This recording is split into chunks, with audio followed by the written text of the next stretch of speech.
Shit,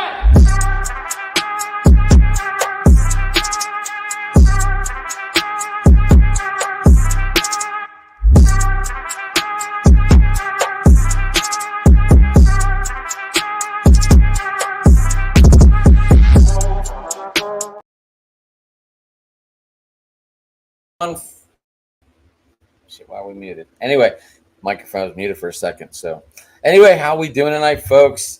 As we know, the USFL has wound down, and there is a champion out there. Let's find out who it is. It was a good game. It was fun. We're going to talk about it. First, we're going to bring on Mr. Jamie. Sorry, Jamie, I'm not giving you the Chris Berman introduction, but here we go. That is okay, Adam, but I will do that anyway. Hey guys, I'm Jamie Malloy, and the Chris Berman introduction. What that means, guys, is I usually I'm known on this podcast as Chris Berman Jr. because my favorite broadcaster for NFL football is Chris Berman, who was on NFL Primetime for a long time, and he does all these really funny slapstick humor jokes during his commentary, and I kind of model my highlights after him. So Evan, who hopefully eventually comes on the show, who is also with us, calls me Chris Berman Jr. So that's the Chris Berman intro. But yeah, I'm glad to be on here, and yeah, we will find out who the champion is going to be. So yes, we will.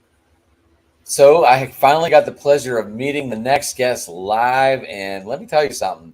He's one of the best people I got to meet this weekend. I had a blast. He came over and took a selfie with us on the field, so that was pretty cool. We're gonna bring in Luke. It was a great time, great game, great getting to meet Adam and Evan in person. Sadly, Jamie wasn't there. That would have been the cherry on top if we could have made that happen. But maybe next year in the championship we'll be able to pull it off. So, but it was an awesome game. Look forward to chatting a little bit more about it. Absolutely. So we have a new guest tonight who was supposed to do a show with Luke before. I'm not sure what happened, so I was like, let's bring him on. See how he does. I never met the guy until after pre-show, I guess we'll call it. So we're gonna bring on Buckeye Mike, one of Luke's buddies, who was also at the game. I will say that much. What's going on, man? Not much. Definitely excited for talking about this game. Absolutely. First things off the bat. Well, Luke, you got to do some podcasting live. That was pretty cool. We watched that. So tell us what all happened over at your little tent area. Yeah, so I work pretty closely with the guys at USFL Newsroom. If you've ever been to their website or checked it out before, usflnewsroom.com. And they've been known to throw a little shindig before each opening game of the USFL season and each championship game of the USFL season. So for the opening day game, they call it spring stock. For the championship game, they call it summer stock. And so this year for summer stock, they had a live podcast show, some free food, giveaways, big name guests, all that kind of stuff. And so I was fortunate enough to be able to be there with several other people. Was able to get on there and talk a little bit about Stallions football in the USFL. And they had much more important guests than me, like Daryl Moose Johnston was on there, president of the USFL. So you can find a live stream of the show on YouTube and go back and especially maybe watch some of what he had to say about the league and the championship game. I don't even know what time that would be that he came on. Well, it was late. Good question. It's like a 3-hour show. I would say that was probably around like hour 2 or 2.5. So fast forward to like 2 hours into the show and then just kind of maybe click ahead 30 seconds and eventually you'll, but if you just scroll on the, the thumbnail thing there at the bottom, you'll probably see his face pop up at some point. So you could find it that way, but it's probably about 2/3 of the way into the show. But yeah, it was a great time, a great way to the game started kind of late, it started at 8. So rather than sit in your hotel room all day, twiddling your thumbs, waiting for the game to kick off, it was a fun way to kind of get together with people from the USFL community and, kind of hang out, talk about football, get excited for the game and all that kind of good stuff. I didn't see any rumbling from the Ace and Webb and you guys all mingling, No, it's all love. The USFL community, we're not the biggest community in the world, but we, I like to think, support each other and are excited about the league continuing to grow and, all the different, possibilities that are out there. And so it's fun for me, not only to get together with some of the guys that I work with closely, but also to get together with some of the guys that, maybe I don't necessarily work with, but I'll talk to and engage with a lot from other kind of, corners of the USFL community online and that kind of thing. It's a chance for us all to kind of get together and hang out and actually get to meet and talk in person. So, rather than just be on the internet all the time, it's definitely a cool thing, fun thing. I had an absolute blast. I was surprised a couple of people knew who I was, and that kind of threw me off a little bit. But I finally got to meet Ducky. I finally got to meet Ducky. That was entertaining. Yeah, if you don't know who Ducky is, look him up on Twitter. If you follow the USFL at all, you've probably seen some of his tweets. But he's a Maulers fan, so him and I got on the live show and talked about the Steins versus the Maulers, and my prediction was closer to being correct than his. I'll go ahead and say that. But you can go back and find us talking on the show too, if you want to see what he looks like in person. If you look on my Hammer Time Pit page, there is a picture of him and Mr. Johnson. And do you want to talk about what he gave him as a gift? Yeah, so it all started really in Memphis. Memphis, the Showboats fans, they call themselves the Yacht Club. And, a couple of weeks ago, they gave a captain's hat, a sort of boat captain's hat to Daryl Johnston as sort of a token of appreciation from the Memphis fans. And then we saw that in Birmingham. We were like, hey, we're not going to let them have all the fun. So we got Moose a horse head that we gifted him the last regular season, game that was in Birmingham. The playoff game, that was in Birmingham. And then other people saw that and came up with their ideas. And so Ducky, on behalf of the Maulers community, made a hard hat and delivered it to Moose, which was pretty cool. I wasn't even following Ducky until the thing, but he always popped up on my timeline. And finally, he's like, just take a picture and send it to me. I was like, all right. So that was pretty cool. That was a lot of fun. Got to see a lot of players come in and out of the gate. It was fun. It was a lot of pregame and a lot of good times in the beginning. Yeah, it was a great time. I was glad they were able to pull it off. The weather wasn't perfect, but for the most part, it cooperated. So that was also, I felt like it drizzled at the right times. Like everyone was just starting to get hot, and then it would drizzle and cool things down. It could have been a lot worse. Put it that way. It was nice meeting your wife and your mom and dad too. That was pretty nice. Yeah, we had the whole family there. So my wife came with me to the game, and then my parents live a couple hours away from Canton, so they're a little closer. So they came up for the game too. It was, I think, their first USFL game. So yeah, I had the whole squad there, which was fun. Now, Buckeye Mike, you were at the game as well, right? Yep. You were sitting on that stallion sideline, huh? Oh yeah. So where did you drive from? Columbus. It's like a 2-hour drive. I was just in Thornville about 2 weeks ago. That was fun down there for the Punk and Drublick show. Anyway, Jamie, let's get this game started. I know you've been anxious. Last game of the year. Let's get that recap, Jamie. All right. That Chris Berman Jr. recap. Okay. That's right. Let's do it. So for everybody in the USFL community out there, Saturday, July 1st capped off an important milestone in season 2 of the USFL, the championship game, and the conclusion of season 2 of what's been an incredible reboot so far, an amazing 2 seasons of the reboot of a league that back in the day sadly went bankrupt because they tried to compete with the NFL and overpaid the guys a little too much money back in the day, to the tune of $50 million. But we'll leave it at that. Well, ever since the Moose took over and became president, we love the Moose, former Dallas Cowboys, Super Bowl champion twice, and former Syracuse alum. Love you, Moose, if you're listening, by the way. And took over this league and decided, you know what?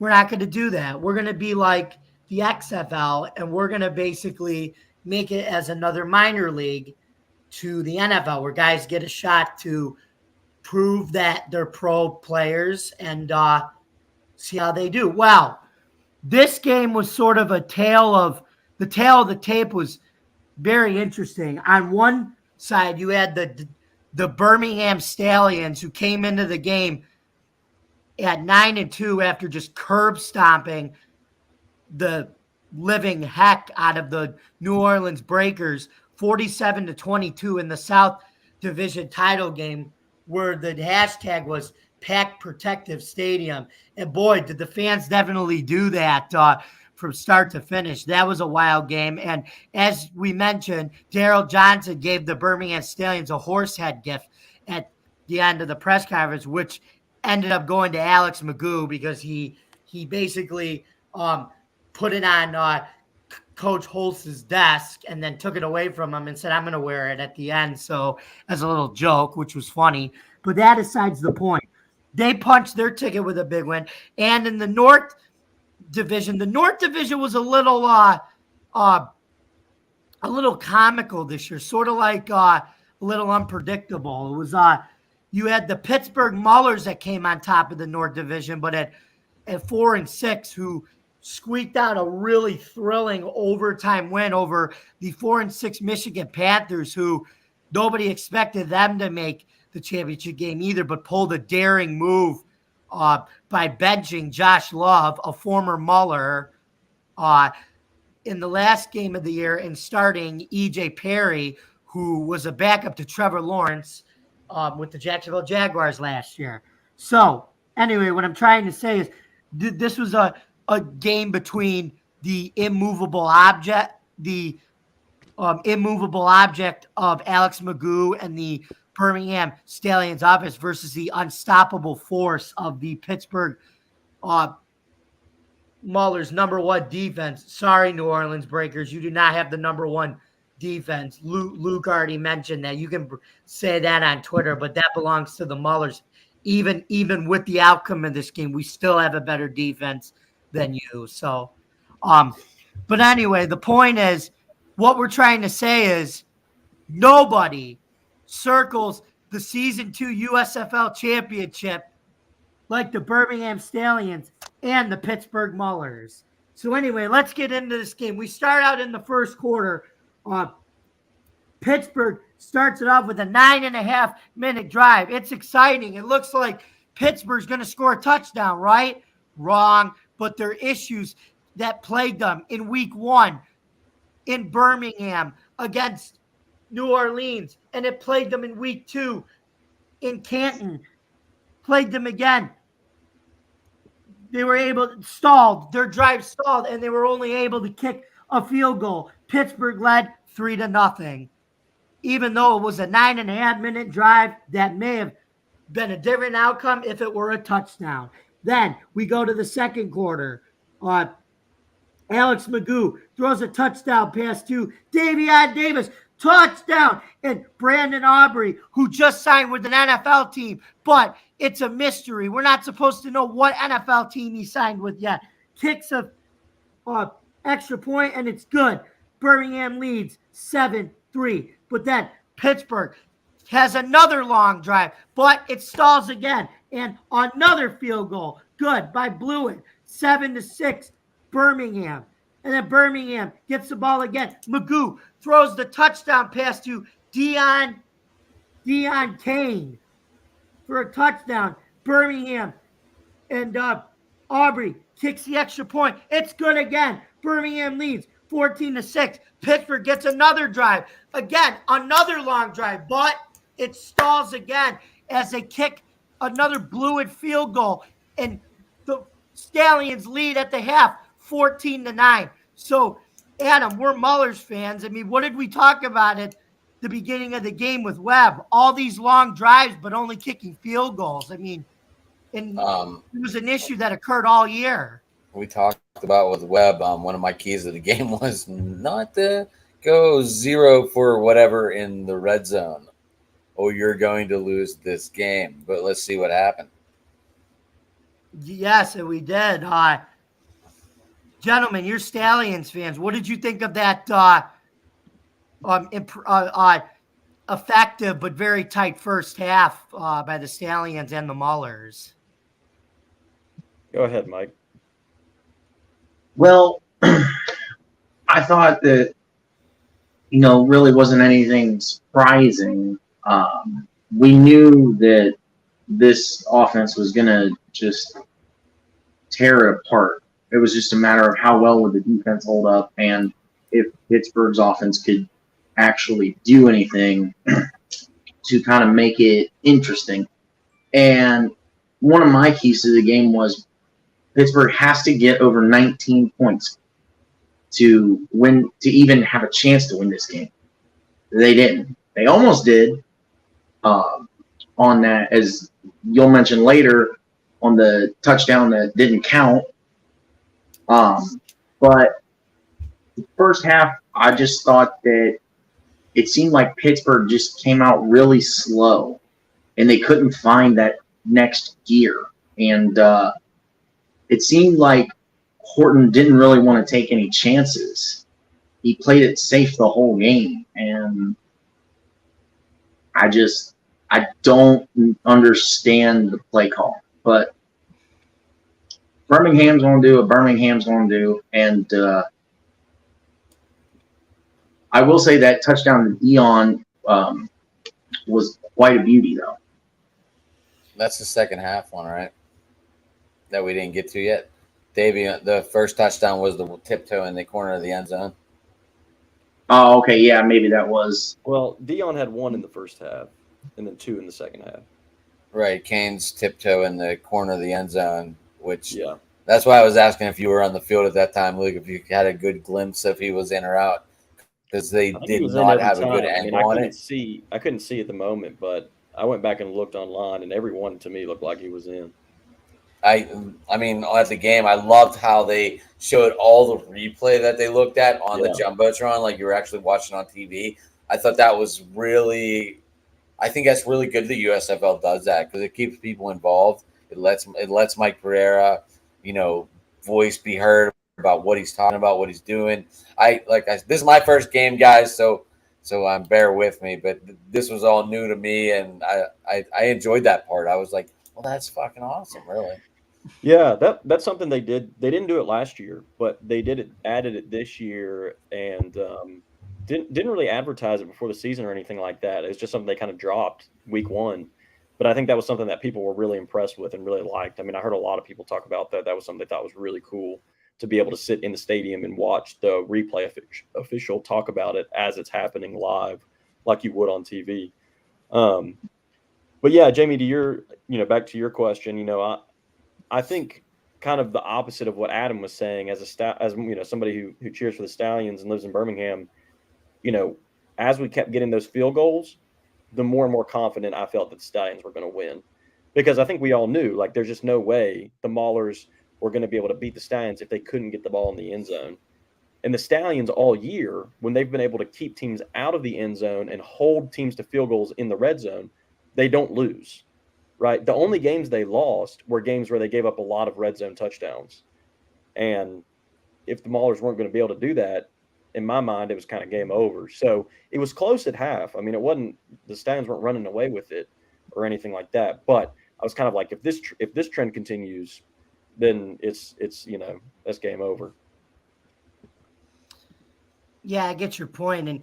And Mike, the reason for Ray, Coach Horton and the Stallions the Mullers playing slow was it was part of strategy. It was playing more time of possession to keep Magoo and their offense off the field, and it was working. The problem was they were just kicking field goals. But if they were scoring touchdowns, the slow play would have worked more effective. But that's why he was playing slow. It was kind of like what the Giants did to the Bills. Might get hopefully Ducky comes on. He just replied, he's like, "Who let Luke on this show?" Tell him to come on. We can talk about the game again. We can relive it together. I did. I said I sent you the link in your inbox. Get in here. So like maybe, I said, maybe you should message him, Luke, and be like, "Get in here." We'd be the first ones to have him on an outside podcast, right? He doesn't do anything. He doesn't like to get on shows, but he didn't want to come on. So like I said, the slow game plan was right, but the execution was wrong. It was one of those things. Yeah, that's where I'm like baffled and confused by Horton, because it's not necessarily like the game plan. I'm baffled and confused by the game play call, because, you know, to me, there were opportune times where, like that first drive, you should have just kept going. Go for it. I mean, you're eating the clock. If you eat the clock, then it's better for Pittsburgh. Well, it was really hard to do that when you started at 1st and goal. Then a penalty took you back 5. Then a sack took you back 7, and then another penalty took you back to the 19. They were milking. It was fourth. It was 4th and goal from the 19. You can't really go for it from there. They were milking the clock. It was a 9.5-minute opening drive. I get that. It was the thing, though. It was a field goal, not a touchdown. I mean, I don't think you can milk the clock any more than that on an opening drive against your team. I mean, 9.5 minutes against your team, that's a Christmas present. I'll take it. So, I even thought pregame, you know, like Magoo only warmed up for about 8 minutes and then went and sat in the locker room. So I was like, this guy's ready. Go ahead, Mike. Oh, you're good. So my seat was at the 40-yard line, right behind the Stallions bench, like front row, right behind. The gist I could see. I don't know if you saw it, but from what I could see, you know, they held Pittsburgh to the field goal. The defense came back to the bench, and they were all, "Yeah, we got them. They're already dead." I'm like, okay, this is going to be interesting. I did not see that. I was on my sideline, 1st row, right behind, like where I was sitting right behind where Blewett and Mangold were doing the kicking thing the whole time on the sideline. Yeah. Horton's I like him as a coach, though, for the Maulers. I like what he's going to do for him moving forward. He's a confident one. I like the guy, though. I like him for the Maulers. He defines. He is Pittsburgh, though. He's what Pittsburgh is. But anyway, let's move on to the second half. 14-9, the Maulers, the Stallions lead. But here we go. Magoo, just another day at the office. A big touchdown pass to he does another touchdown pass, and Aubrey kicks the extra point. Birmingham leads by 12, 21-9.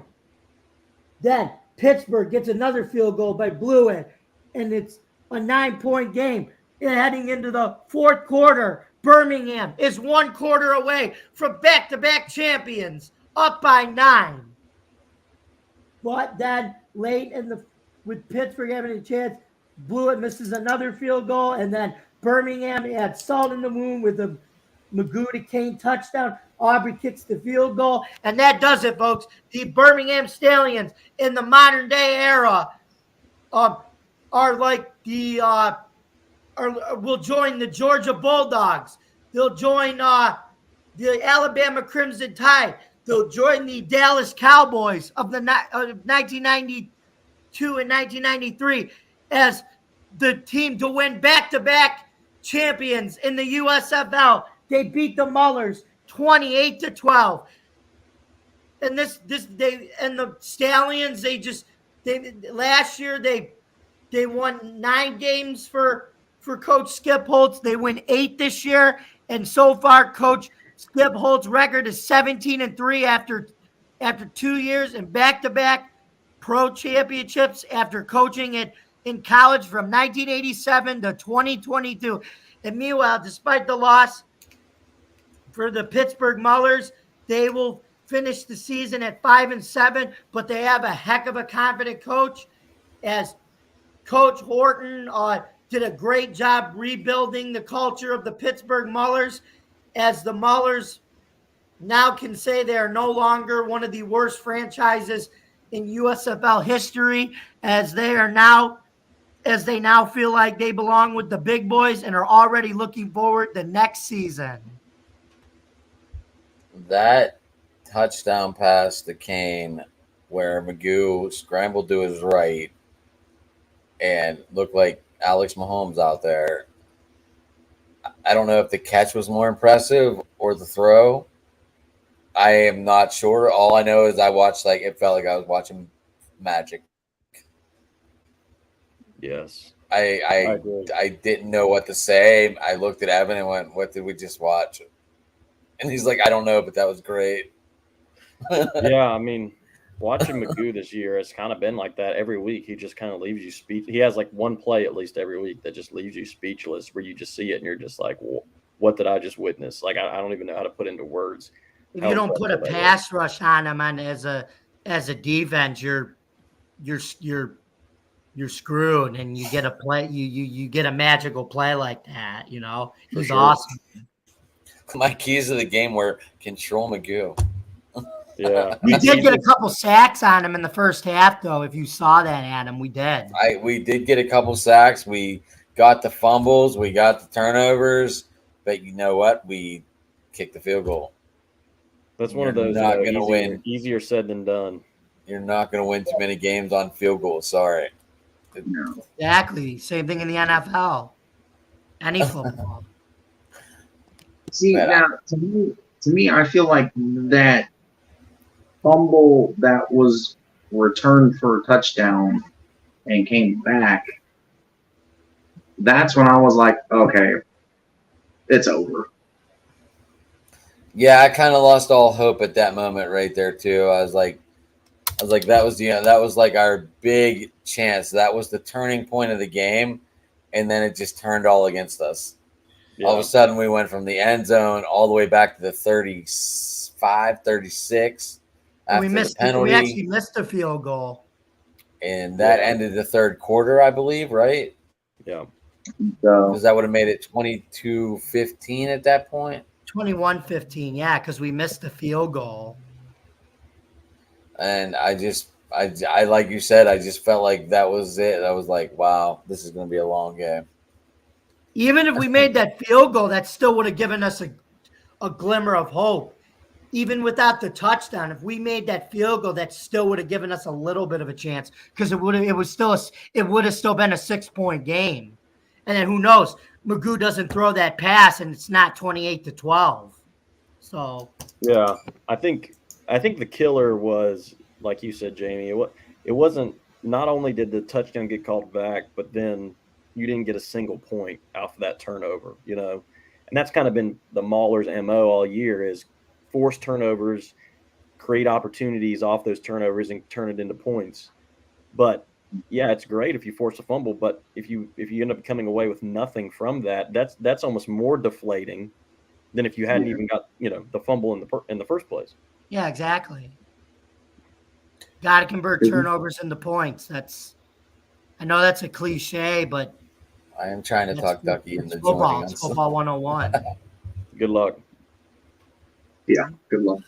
Yeah, I mean, that's the big key. Is always, I don't care if it's the Cleveland Clowns or the Pittsburgh Steelwork Heads or the Kansas City Chieftains or Pittsburgh Mailers or anybody. I don't care if it's the Albany Empire. You get turnover, turn the turnovers into points. Otherwise, you're just deflating yourself by wasting time. The New England Patriots. Go Is ahead, it keep Boston it going, Tea guys. Party, It's, but- it's good stuff right now. The Tampa Bay Boston Buckhead. Tea Party, the New England Patriots. I mean, I saw an absolute horrible meme today, and I started laughing. It had to do with the Cowboy. It had to do with the Cowboys and the submarine and everything else. Ooh, Ducky's Look coming at on. Bring him this. on, Adam. Look at this. Look at this. Get him on. Oh my gosh. Sir. I mentioned Wow. it. Hello, everyone. It's me, I mentioned it, Ducky. guys. It is everyone's favorite Pittsburgh Maulers fan. How are we doing today? We're doing good, Doc. You have about yourself? Are we going to get a visual today, or just an No, emoji? you're just getting this. Hello, Luke, my fellow Stallions hater. Let's go. How's it going? Yeah. Anyway, so I want to talk about how much I love Ray Horton. You see, when Jaron and Ray are together in the locker room, you see they have these magnificent cocks, and I just want to absolutely go in there. I'm sorry, I destroyed the bit. I just destroyed the bit. I'm so Wow. great at Minor this. League Rando. That was what do you- anything funnier than Stephen No. Colbert would I have am done. I no give you such credit for person that. as a minor league rando. Minor League I- Rando. Who let you in here? I cannot say their name. You're Docky, I have a unlucky- question for you. Unlucky for Yes. you, I can recognize your voice. Yeah, I because we was gonna see say- each other at games. Yeah, every week. That's true. Yes, hello, Mister. So, how did it feel meeting the owner and giving him the hat? Oh, it was great. You know, we talked about The Rock. We absolutely went in. We privately shit talked The Rock. I mean, Dwayne, your days are numbered.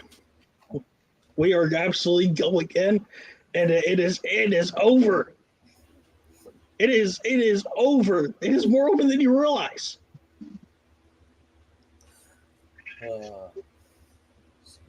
Thank you for that insightful analysis. Yeah, you're welcome, Luke. Ducky, how did you feel about that Stallions victory? You see, I'm going to do the bit well this time. You see, whenever there's Skip Holtz and a certain Alex Horsecock Magoo, and they are together. Oh God, oh, you should see those things. Oh God. You got to go on late night, man, once they start opening. I thought this is late night. It is. It's better than late night.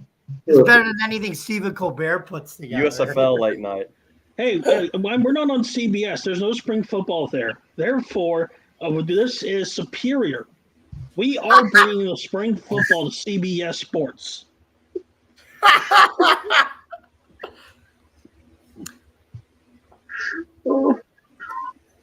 I need to know No. whose idea this was, whether it was Ducky's or Rando's. I am Ducky. What are you talking about? I know Ducky's voice. I'm sure Luke does too. That's not. No. Ducky's gonna love this. Excuse me. I mean me. I'm gonna love this. Hey, everybody.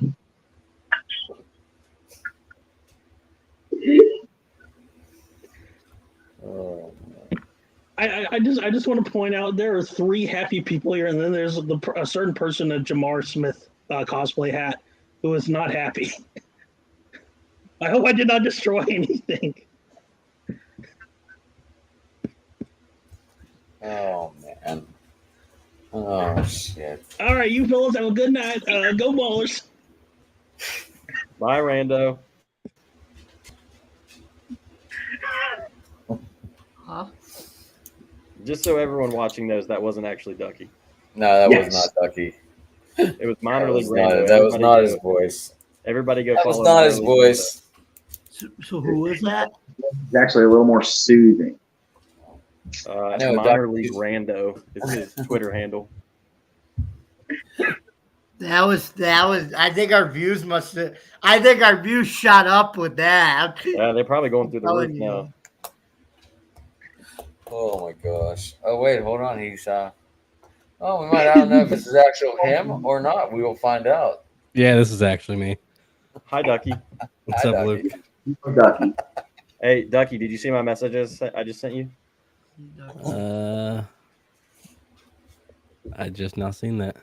Yeah, you need to know that Mike said your voice is much more soothing than minor league randos. That's always a good thing. So I'm glad Minor we're good League on here. Rando Have gave you- us a nice late night skit though. That was pretty funny. I burst out laughing. He had asked me. He's like, "I want on that stream," and I was like, "I'll give you the link." Well, he can pop back on if he wants. I'm sure he might. Um, I So, want to know Ducky- what he was smoking. I mean, that was some pretty good stuff he was probably smoking, but I don't know. He was going for the ducky bit. so Ducky, how did it feel meeting Mr. Johnson? It's pretty good. I mean, I didn't actually think he'd like take a picture with me or anything. I thought he'd just take the hat and everything. So it was nice to get a picture with him and everything. You all look cute together. Thank you. Hang on. I heard there was some hatred here. And Ducky, nice snitching, bro. Going up there with Gotti. I Jesus. don't remember. I don't recall. Rando, Yeah, your voice I plead the fifth, is too right? recognizable. Anyway, So This- you this three was were all saying- on the field. How was your experiences on the field, guys? being on a USFL field, which probably after tonight is probably a limited chance now. It was very nice. It's cool. I got to take pictures. Yes. It's more But fun than have the you team had wins. have you had a ball nearly thrown out of your head? Have you had a player nearly truck you though, Ducky? Are you willing to go on the front lines, Yeah. entering no man's land? Yeah, I almost got a Gatorade shower. James got the Gatorade shower of a lifetime. Oh yeah, I though. saw that. Oh, James James is should have just always- took the bullet for Skip. That's how you become a true reporter. Is you Yeah. do that. You take James that. is and always get in the it. middle of the action. Dude, he has a video, and it's the most funniest thing. I watch it 3 times before I go to bed, where he just screams right before the Gatorade hits him. It's like perfectly cut screams. I know. I was gonna say, it's like, yeah, he cuts the video at the perfect time too. You know, my doctor's cut some things, but we can't talk about that here. Oh, How did you get my profile picture so quick? You see, Twitter has this amazing thing where you can literally steal profile pictures That's crazy. really fast. Yeah, I think Yeah. that's a copy paste job. No, it's actually a save image job. Oh, there you go. Yeah, So- there you go. I'm fancy. I put hard work into my stealing of images. Into the shtick. Yes. So Alright, did so you still guys anyone sticking- get did any of you guys get to stick around and party with the guys? No. So being a journalist, we are unfortunately stowed away during playoff games. It's you basically were told you're on the field for a few minutes and then go into the press conference room. At least it wasn't Birmingham, which by the way, if Heather's ever listening, shout out Heather, absolutely amazing. But we were like, you're not going to the locker rooms, which is smart. Yeah. What he Speak for said. yourself, Rando. Yeah, what he said. I definitely have no locker room pictures at all. Now hold up, hang on. I mean, we were talking about after dark. Are the rumors I just made up 5 minutes ago true? All I did was go to the press conference. All right, come on, guys. We need a breaking news title. Where is that horse cock? Luke told me he goes, I'm at Waffle House. I went to the press conference and then I left the press conference and went to Waffle House. No, hang on. We're talking about the Birmingham Waffle House, right? No, the this one was in Camden. Championship. Oh God, why'd you go there? Go to the 5th Street Waffle House. Well, because that would have taken me 10 hours to get to. Well, okay, but I'm talking about after the first playoff game with New Orleans. Yeah, didn't you go well, to that? after that game, I don't remember. Oh, I went to Mom's basement. Yeah, because like you and the Horsemen were getting so drunk. I was not. Dude, I'm going to mom's basement next time I'm down there. Did you not go the first time? Nah, whenever me, Zach, and Ref went down this year, and I don't know. I got there a day late. Because Zach went, didn't he? And Did he? Ruff? No, I don't think Zach did go. I'm not going to speak for Zach, but like he might have. But I know Ref Maybe we didn't just go. talked about it, but he didn't get to. Yeah, we Yeah, went because to Ref is a man of the people. Let me say that. Eugene. No, not Eugene's. Hattie B's. There you go. Okay, yes. Oh, okay. So Luke knows about this. Minor League Rando's Fun Time Guide to Birmingham. I was God. like, well, Ducky, I've sent this to you. You know, you've seen it. Yeah, I read It's like 40 it's different things on there and did one of them. But I mean, like, I basically said Eugene's is okay. That's not my jam. I think I think they underdo it a little bit. Addie B's, that is absolutely the what the kids call these days the bee's knees. Yeah. So Dude sent me an itinerary for 4 months worth of stuff to do in Birmingham. yes, because surprisingly, Birmingham is not a boring place. It's very boring. Everybody All right, stinks buddy, there, you too. didn't follow the itinerary. There's more than I college told football. you at 1,600 hours to go to this certain location, and guess what you didn't do? You stayed in the hotel room. I didn't even get a hotel. You stayed in the Airbnb. Oh, okay. You got me there. Their Airbnb was pretty nice, though. I will say. It was cool. They had like pinball machines, everything else in the one Oh yeah, floor. I mean, yeah. To be fair, that Airbnb absolutely rocked. They had a great pictures I view. saw. Good night. Are we talking about the one in Birmingham? Yeah. I don't know anything about that one. The one up here was nice too. It's cool. It wasn't nearly as cool as the one in Birmingham though. Yeah, What because app? the football house. Yeah. This one had like the one up here in Canton that the ref had. Obviously, I didn't stay in it, but it had like a slot machine, some weird crap. It just wasn't that cool. All right.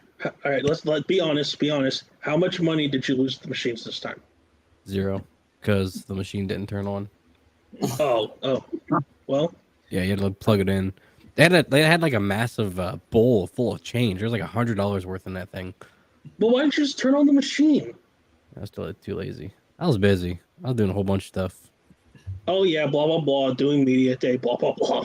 It's only like 5 hours. Actually, I showed up late to media day. I just walked in there Okay, how often do you turn up late to stuff? Like that is becoming a problem. a lot. Ducky's See, on his I mean, own Luke time. knows me. Like when we got to do the like media like practice watch, like we were like the first 2 people there at Legion Stadium. We were there in the hood. We were there with the gangbangers, and we were going in, and we were just like, all right, let us into Legion. Luke, come on, smile. You know I'm right. Not me. I'm gonna have to disassociate myself with you after this goes down. Not me. I show up an hour late to everything, except the games themselves. Luke is just staring at the camera like, oh God, why did I associate with this man? I'm glad I don't. Guys. No, I'm going to be completely honest. The reason I am a little more loose today is the 4th of July extended a day for me. So that's all I'm going to say. So we're still celebrating. Is that what we're saying? Yes. It depends on what you call it celebrating. You have all 10 fingers still? Oh, yeah. I do not. I'm not the biggest fan of fireworks these days. So So we're just boozing. Is that what you're saying? yes, lots of hard liquor. And to be perfectly honest, it's very cheap liquor. I get it from a liquor store that is about 2 blocks away from me. So like Evan cheap Williams, whiskey. cheap. Yeah, very cheap whiskey. I'm like it's like this rip-off New Orleans brand where it's basically like 55% cinnamon, and then vodka that's basically made up of potatoes. It's their rip-off brand of Bend But Don't Break whiskey. Yeah. Like their Bend But Don't Break defense. Yeah, there you go. But then also the whiskey, I'm not joking with the cinnamon part. Like I literally looked into this thing because I was like, what am I drinking? It tasted like fire, and it was like you could see the cinnamon specks all over this thing. And it Did was you get like, man, aftershock? maybe. So you got the I crystals don't know. at the bottom? I'm not gonna lie. I am very surprised I spelled the name correctly for both times I've entered here. So I'll leave that as that. This is probably a good time to leave. Have a good night again. This is not how I imagined the stream going tonight. Oh boy. I didn't even think I'd click on this. Now, here you are, though, giving the people what they want, Ducky. Oh yeah. Docky, they we definitely have want me. Docky in the room and it's grateful. I'm honored that you're here, sir. So Randall was the one who put the cocaine in the White House. I get it. Yep. At least we learned something tonight. Oh, dear Jesus. Hi, FBI's at the door.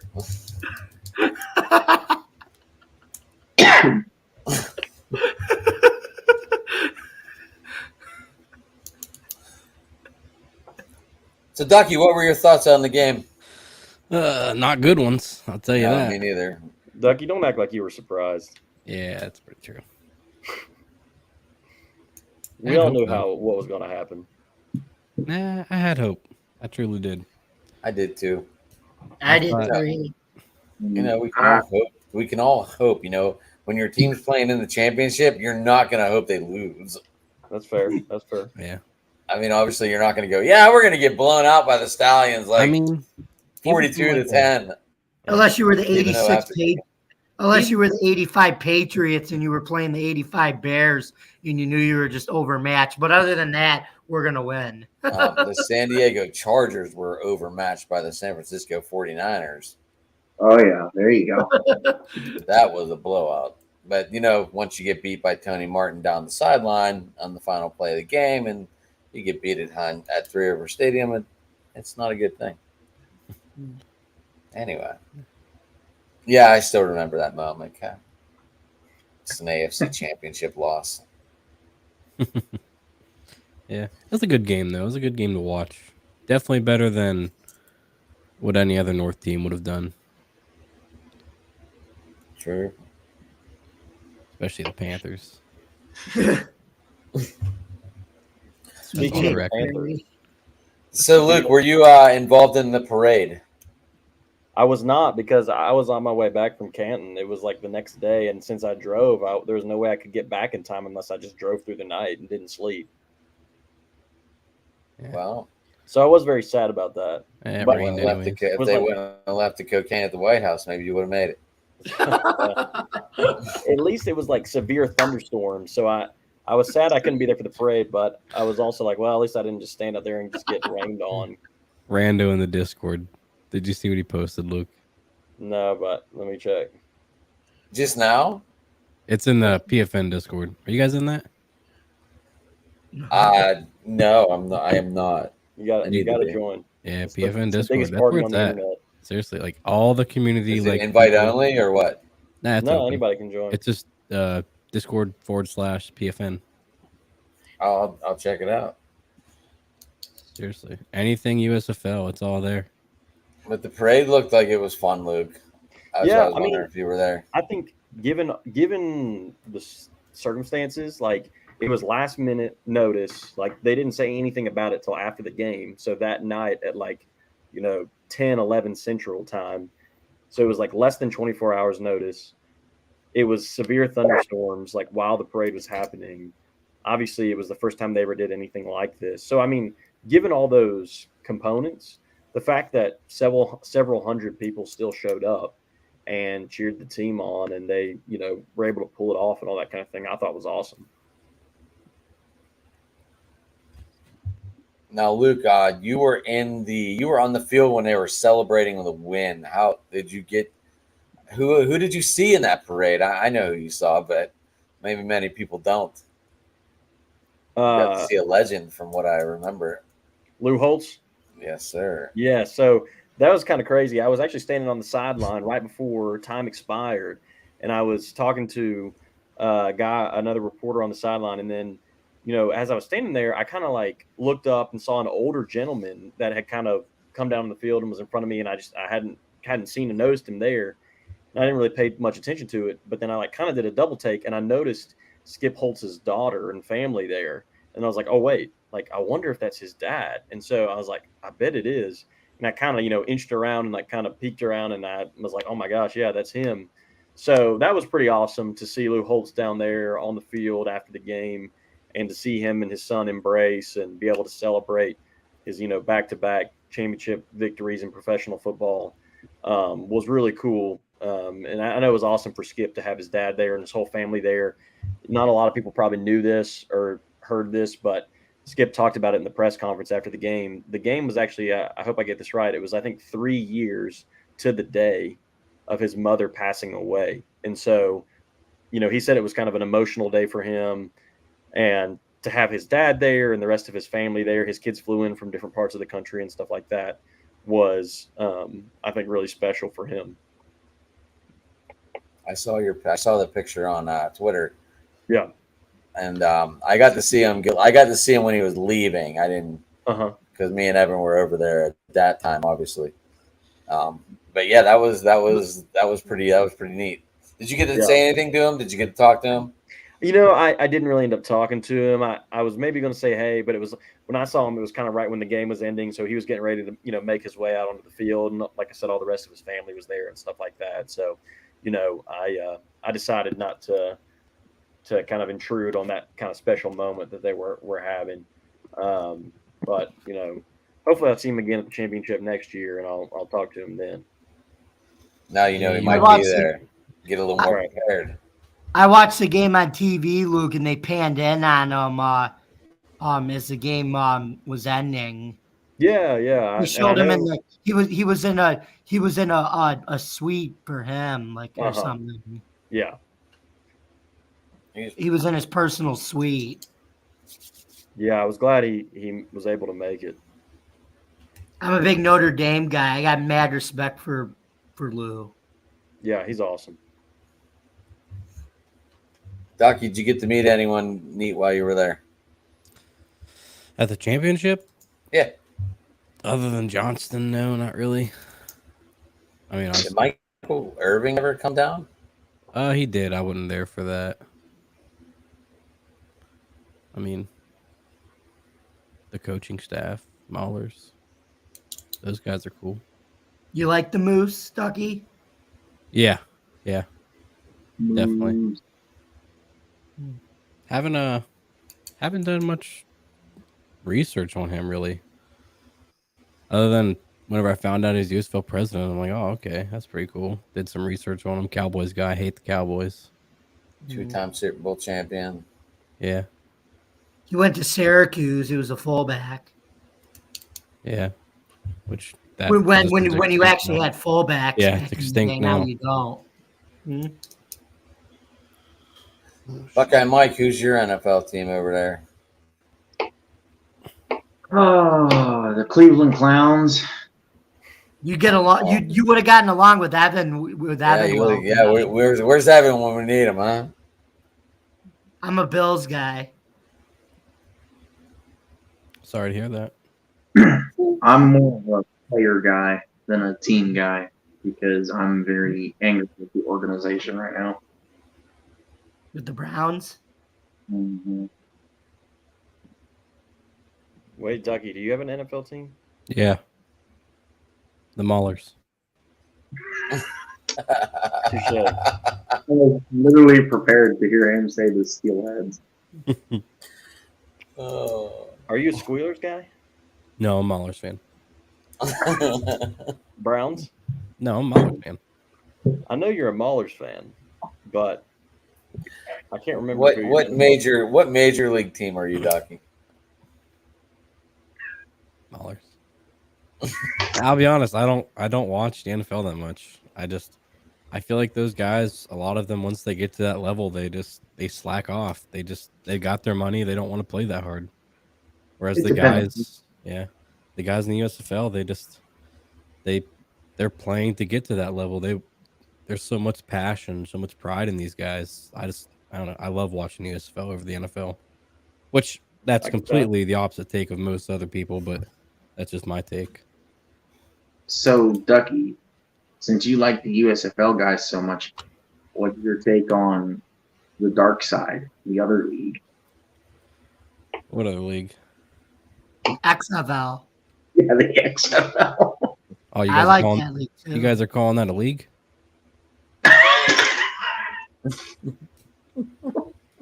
Hey, terrible. Evan does a show for that league too. I was on that show. Oh, dang. You guys can invite me to that show next time. I'll help. Oh, okay. Still, One thing I like better about. I'll tell you what I like better about the USFL than the XFL. I'll tell you what I Everything. like better. When What's the that? intros, when you watch the intros of the USFL, they actually introduce the starting lineups on Fox and NBC and everything. I watched an XFL game and they never introduced like the team's starting lineups Oh, on yeah. ESPN. I'm like, this is rude. You got to introduce the starting lineups, guys. It's just I'll tell you, the TV I'll- aspect is better for the USFL, in my opinion. And I'll we tell had you Big what- E. Yeah. so It's just- to me, the other thing that's also better is The extra It- points are better, I think, in the USFL because the XFL they don't kick extra points; they go for 1 point conversions. well, there's that. But to me, if you watch a USFL game, you're almost like watching an NFL or college game where you can actually learn the rules to the game. If you watch an XFL game, 90% of it is, oh, the over/under is this. This is really going to affect the over/under. For all you betting people, the over/under, the over/under, the over/under. Or like, what about the coaches? Like in the XFL, where like in the USFL, they obviously like the coaches will go, okay, we're gonna go 15 spread, like whatever. You can hear the plays in the USFL, but it's like it's more secretive. Like the XFL, it's like it's open air. We're gonna go 15 turbo. You can it's more not so secretive in the XFL, the way they just have the coordinators call the plays on the broadcast compared to the USFL. So that's why. This is, Luke, I just saw that there was a tweet that you tweeted about Canton, and someone answered the Canton Maulers. What is Yeah. going on with that? Nothing. That's speculation, but Daryl Johnston has made several comments about the possibility of there being a Canton team or an Ohio team based in Canton. So some have speculated that would be a brand new team. Some have speculated that would be a rebranded, currently existing team, whether that's the Maulers, the Generals, somebody else. So I answered your poll today, Luke, by the way, and it said you asked the poll and you said, would you rather see a Auburn expansion? And actually more people said Hub over an expansion. I think it was 55% said Hub, 44% said expansion. yeah, sounds right. Well, Daryl Johnson also said they weren't going to move any new teams in until they had all the teams in their home stadiums. So, just curious, like they play the championship at Canton. So, wouldn't the Canton Generals be better? Yeah. Sorry. Yeah, because than the Canton Maulers? Yes. that USFL New Jersey General guy answered your question after I answered the poll. And he even said, I don't think it's going to be Pittsburgh. He said, he's obviously a Generals guy because his New Jersey Generals, Fox Sports Radio. And he said, I think it would make more sense if they rebrand the Generals than the Maulers. So. Yeah, I mean, go ahead. Well, so I know there had been speculation in the group at one point that if Canton gets an expansion team, it's going to be the Canton Gold. And that makes the most absolute sense to me. So I think realistically, Canton should just keep waiting because eventually it's. Dougie? What's that? What do you think about that? I'm not speaking on any of this. That's a gray area for me. I get in trouble. He does Yeah, speculation. so right now we're still the Pittsburgh Maulers. That's all I know. I don't know. I can't see them taking Pittsburgh out of a football town. Right, especially I mean- because right, they one of the 3-7 team. Like they've been one of the worst franchises in the USFL dating back to the 80s. They finally make a championship game, and like you said, Adam, it's a football town, it's a hockey town, it's a championship city town, and you're not going to move a team that just made it to the championship game out of that city. Yeah, I don't think they're moving Pittsburgh. I think No, I mean, if they if move we any talk- team, it'll be the Stars or the Generals. yeah. I mean, if we're talking seriousness, it probably is the Generals. I mean, it makes the most sense because New Jersey wants nothing to do with it. Honestly, I feel like. I mean, it doesn't really matter what Jersey or Philadelphia wants. It's whatever the USFL wants. It's whatever the fans want. I mean, we heard Daryl Johnson say it's whatever the fans want, and they listen to the fans. And well, you saw they were orange and purple, and the fans said they wanted black and yellow. Most of the fans wanted black and yellow, and they changed it to black and yellow, black and gold. I know I ran out and got my purple and orange jersey. Adam, as someone who's from Pittsburgh, were you happy with the black and yellow change? Oh, I was thrilled. Everything matches now. We look like a real city. We don't have this weird purple and orange thing anymore. I mean, that seemed to be kind of the vibe in Pittsburgh, but I was just curious to hear from somebody who's from there. Yeah, 100%. That's I still think the original owner, Mr. DeBartolo Sr., did it to not piss off his son, who owned the Niners at the time, who was chasing the Steelers in Super Bowl Every rings. podcast, you hear this story, guys, just to let you know. I'm just telling you. Just telling you. it is such a weird color combo, such a weird choice for that city. Yeah, it was interesting. I mean, I kind of liked it just because it was unique, but I don't necessarily know for the longevity of the league that it, black and gold definitely, or black and yellow definitely makes more sense. Yeah. But to go back to the Canton thing real quick, I'm thinking about, if I find the time, I might write an article about this, just kind of recapping what Johnson has said over the past week and what I think might happen if I can kind of speculate based on what he said. But, personally, what I think is if we do get a team that's kind of an Ohio-based team, whether that's Canton something or Ohio something, in my opinion, I don't necessarily think it's going to be a rebrand of a current team. I think, if anything, what we would see is something similar to what we saw with the Tampa Bay Bandits, where the USFL might take one of the current teams, whether it's probably either the Stars or the Generals, and sort of put them on hiatus. Not change it from the New Jersey Generals to the Canton Generals, but just say, hey, the New Jersey Generals are still part of our USFL universe, but they're going away temporarily for, the time being. And we're going to basically rebrand the New Jersey Generals to the Ohio, whatever, fill in the blank. And then that leaves open the opportunity for them to come back to the New Jersey Generals down the road if they want, in the same way that they've done with the Tampa Bay Bandits. So I don't think they're going to kind of reuse any of the current branding, but they could kind of move a team to Ohio and give it a new sort of brand. The tricky thing is, what is that brand going to be? Because when they went from Tampa Bay to Memphis, they already had a brand in Memphis, the Memphis Showboats. They don't have a brand in Ohio. I got my thoughts on this too. Here's my only reasoning behind that the Maulers could end up as the Canton Maulers. In 23 and in 2030, the license runs out at Acrisure Stadium. And every 30 years in this town, they want to rebuild a stadium. Now they're talking about moving the Steelers up to Cranberry, which is about 25 minutes out of Pittsburgh. So that would be my only reasoning, because they want to possibly move the Steelers out of Pittsburgh and move them into Cranberry. That's my only reasoning why this conversation was starting to arouse. I don't think they'll call them the Maulers. There's no backing to that name in Canton. There's no steel background here, nothing like that.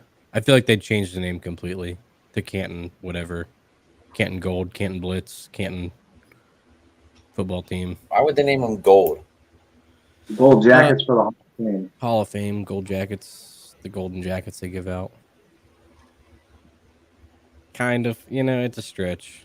It started out as a joke, and then people, didn't realize. And this is the first I heard it. I'm like, Canton Gold? Why? There's nothing gold in Canton.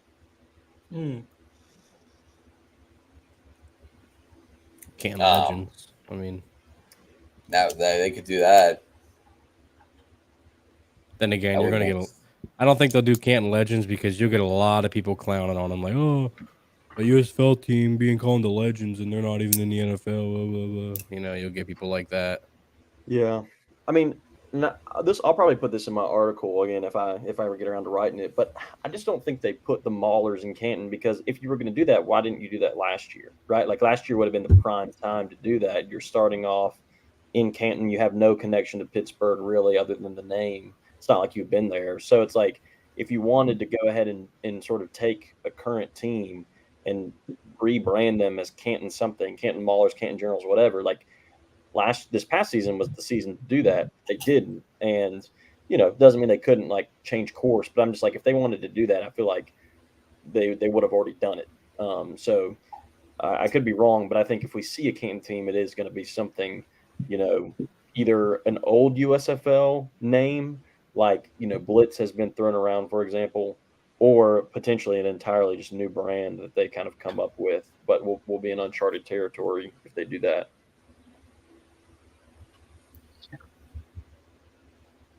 Any other thoughts on this subject? Nope. That's what I'd say too. So overall, my biggest peeve is, okay, Michigan works for Ford Field as an NFL field. Other than that, I don't think, like, I know this is, you know, whatever, but like prime example, if you go back to 2020 and you look at the New York Guardians, they played in MetLife and it looked absolutely terrible. Now, yeah, if you are like know how you're looking for like camera angles and stuff, that could work, but I just don't think it's a good fit. You don't That was think an Ford XFL Fields? team in 2020. Well, I don't think like a spring league team other than the Panthers and Ford Field is a good fit for NFL stadiums.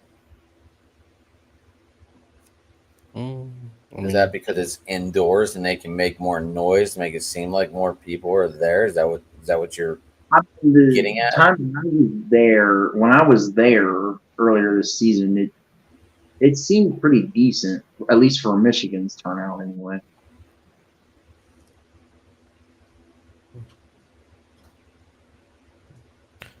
sorry to intrude here, but I'm gonna hop off. Ducky, thank you for your presence this evening, sir. Nice You're meeting you, welcome. Ducky. Congratulations to being the first show other than the podcast for me joining. Dude, you got to like put that in your like bio for the show. The only show other than the USFL podcast to have the Ducky on air Yeah, that's a good one. and the Ducky impersonator. Yeah. Alrighty. See you That's guys. a 2-for-1 deal. Yeah. Oh, the 2-day 4th of July party here. Seriously. All right. Rando was funny. That caught me off guard, but that was great. Yeah, he was having a good night.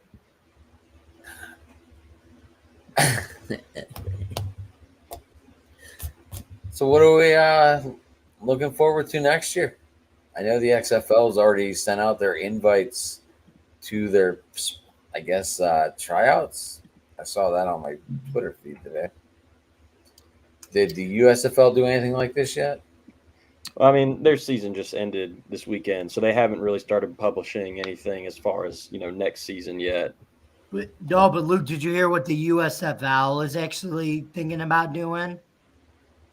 Working with the NFL? Yeah, in terms of like NIL deals like they do in college, but for the USFL. Oh, yeah. Yeah, I don't know if the USFL. What's that all about? I don't know if the USFL is actually working on that. I think that was more of just the idea was kind of thrown out there online. Like I talked about it some as an idea for trying to retain Magoo. As far as I know, I haven't heard anything that's like legitimately actively being worked on by the league. But I do think it's an interesting idea. But why is the USFL working with the NFL now? Like, what's up with Well, that? so there's no like official partnership yet, but Moose Johnston talked about that he's had some conversations or like beginning conversations with the league about exploring the possibility of roster sharing, and that there could be like a player, like if an NFL team, like let's say the example he used was like, let's say the Eagles have an offensive lineman who's like not good enough to start for them, but they don't want to lose him, but they don't really have the opportunity to develop him. There could be a way where he could like come down and play for a USFL team, and then at the end of the USFL season, the Eagles could like retain their rights to re-sign him, or if they decide they don't want him, they could let him go, but they basically get first dibs on bringing him back to their roster. And so that's not official yet or anything like that. I don't even think it's close to being official, but that's just an idea. Because Luke, how would that work? Like Philadelphia Like with hockey. Philadelphia, or Yeah, I mean, I think Like- they'd have to figure out. say like D Gray needed called up, and all of a sudden like Pittsburgh needed a lineman. Now, Yeah. Brandon, he knows Tomlin. He's played with them, obviously. He got drafted by them, so they know him. But would they be able to go that far? Well, so Or how would that work?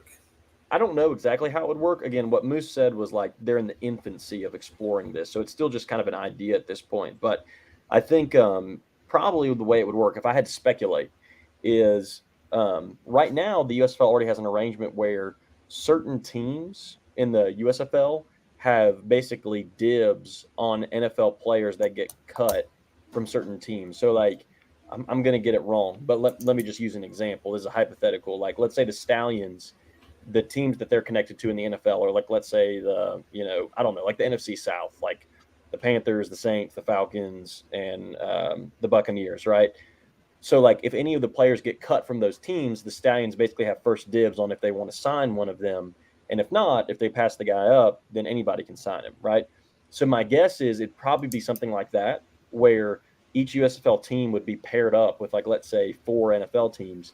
And if those NFL teams wanted to develop their players, they could have the option to send like, let's say the Buccaneers wanted to send an offensive lineman to the Stallions and say, hey, this guy's on our roster. We think he has potential, but he's too raw. He's not ready yet. He needs more experience. He needs playing time at, live game speed action. Like, we're going to send him to you for the USFL season, coach him up, develop him, give him game reps. And then at the end of the season, if we like what's happened, like, we're going to bring him back to Tampa. It would look, I think, something like that. Do you feel like this would lead into the practice squad disappearing? No, I think it would just lead into the continue growth of rosters and teams stockpiling guys and finding new ways to give those guys opportunities to get reps into play. In other words, Adam, it would be like the AHL and the NHL, kind of like that, except for the XFL and the NFL. It's like when you call up guys from the AHL to the NHL, but in some sorts like that. Mike, you got any thoughts on this? I got nothing. I think, let me just say, if you don't have anything, Mike, I mean, I think that this is what, like, football spring leagues have always probably kind of wanted to be, right? Like, it's kind of what NFL Europe was. Like, it was a training ground for NFL players that was kind of associated with the league. I don't know if it'll ever happen. Again, Moose didn't say like, hey, we're on the cusp of this becoming a thing. He said, and again, his word, I quote, was infancy. So it's very preliminary, very much just an idea at this point. And there'd be a lot of things that would have to be worked out in order to make this happen. If they could pull it off, though, I think it would be a huge win for the USFL, because now you have a whole NFL fan base that all of a sudden is going to be a lot more invested in the NFL or in the USFL. Because again, like, let's just use the Steelers as an example. If you go talk to a random Steelers fan and you say, hey, there's this new football league, the USFL, you should check it out. Like, we've got a team in Pittsburgh, but they're not actually in Pittsburgh. But like, we kind of are close. Like, like We're only an hour and a half. Right. Like, your average casual fan is just going to be like, yeah, no thanks. Like, I'll just watch the Steelers. Right. But if you go to them and say, hey, let's say 2 or 3, 4 or 5 years from now, Pittsburgh is in Pittsburgh. Right. And you say, hey, like, we have a team here in Pittsburgh called the Maulers. If you haven't checked them out yet, you should. not only are they a local professional football team, but also there's a couple guys from the Steelers team that are, playing with them this season to get more experience and game reps. Like, Joe Schmo that we drafted last year who never saw the field, he's actually going to play for the Maulers this year and get more game reps. And if he does good, they're going to bring him back to the Steelers roster so he can be ready, for the fall or whatever. Like, I think the whole NFL kind of world would be much more invested in the USFL if there was that kind of dynamic where players were kind of being shared and kind of going back and forth. So I think that kind of like leads into that question, like the minor league system for the real team. Yeah. But obviously you're in Birmingham. Who would that be? The Saints? Well, since there's only 8 USFL teams right now, if it stayed at 8 and there's 32 NFL teams, what I think they would do, again, this is my speculation, I think they would probably take like either what they could do is take like one team from 4 different divisions, like in the NFC, or 4 different divisions in the AFC or something like that, or they could just say like, hey, one whole division, like the NFC South, right, is like connected to Birmingham, right? And then the NFC West is connected to Houston. And then the NFC North is connected to Memphis or whatever, right? Like you could kind of just say, hey, all the players from this team, you can each send, 3 guys or 4 guys down from your squad to the USFL for their season to get playing time and playing games and like developed and all that kind of stuff. And I don't know. I mean, again, this is all just me speculating off the top of my head. This isn't anything official or anything like that. And that's what I think those are all the kinks that they would have to work out, right? Like, how is this going to work? But my guess is it would kind of be maybe something like that. Like certain teams or maybe a certain division would be connected to a certain USFL team, and they would almost serve as kind of like a farm system, or not really a farm system, but they would serve as sort of a, it's kind of like when, to go back to Jamie's example, or I think like soccer is a good example, right? Like I don't know soccer super well, but I think, soccer, there's so many more leagues and so many more levels for professional soccer. It's not just like, well, there's the MLS and that's it, right? Like, and you'll have guys like be on loan where it's like, let's say they're technically a member of, Atlanta United, but they're on loan to some like USL, which is like the next level down team, where it's like technically they're still on the roster for Atlanta United, but they're not good enough to play for Atlanta United right now. So like they're loaning them out to another lower level team where they can go and start and play and practice and develop. And once they're kind of ready, they can bring them back. You know what I mean? It's almost kind of like that, where it's like you could have an NFL division connected to a USFL team and say, hey, you can loan any of your players out to that USFL team. And then once the USFL season's done, you can bring them back to your roster, but they'll have 10 to 12 games of professional, like high quality football under their belt. And they'll be maybe much more ready to be in the NFL level competition than if they just kind of sat on the bench and were just on the practice squad all year. See, I think this is going to I think based on fan logic and fan popularity, Luke, I think this is going to I would vote for this. I would say yes, and I think this would pass with flying colors. I think it would. I don't know if they can pull it off, but I think if they can pull it off, it would be huge for the league. Because it kind of makes them, even if they're not officially an NFL minor league, it basically kind of makes them an official, an official, unofficial NFL minor league. I like how you put that. But I'll play devil's advocate too. The XFL is obviously said they've partnered with the NFL too, and I think they've said so they might come up with a system like that of their own too. Where they may do an XFL, they may do an XFL with the NFL loan AFC too. That's where the conflict comes in with the USFL, because the XFL has a partnership with the NFL and they might do the same thing or similar. No, they're definitely both trying to get their foot in the door. I think both leagues are trying to get their foot in the door with the NFL, because the closer they can be aligned with the NFL, the more legitimacy that gives them. And honestly, the more staying power it probably gives them, right? Like if they can kind of be aligned with the NFL is king, right? So both leagues are definitely going to try and get their foot in the door and it's just a matter of who can kind of leverage the connections they have, to turn it into something more than just kind of the partnerships that both leagues have right now, which are pretty, minimal. Which are just I just having guys signing to the league right now. That's all it is. Both leagues. I think Yeah, the they USFL have has the upper hand here. They have some data sharing. They have some, they're sending refs to the NFL. Both leagues are, they're sending obviously players to the NFL. Both leagues are. So it's like they're pretty even right now, I think, in terms of the partnerships that they have with the NFL. But they're not really formal partnerships in the way we're kind of talking about, where you could have, sharing players. The only thing that scares me about sharing players is, does it choke out the opportunity for guys that aren't already in the NFL? You know what I mean? Like, for example, if the NFL decided, hey, we want to share players with the USFL, do we not get to see as many Alex Magoo's? Because does the NFL just say, hey, we're going to send you our third string quarterback and he's going to play for this USFL team? You know what I mean? And then it doesn't maybe give opportunity to get to guys that aren't on NFL rosters. It's kind of like in the Canadian Football League, they have rules in place where you have to have a certain number of Canadians on your team, because if they didn't, they would probably just all hire Americans, right? Because like American football is just more developed and probably at a different level, and there's just more people than in Canada. So it's like they have these rules in place to safeguard Canadians to have an opportunity to play in the CFL. So I almost feel like in the USFL you'd have to be careful. I mean, they could gonna go all in and say, like, we're basically just gonna have NFL rostered guys come play for us.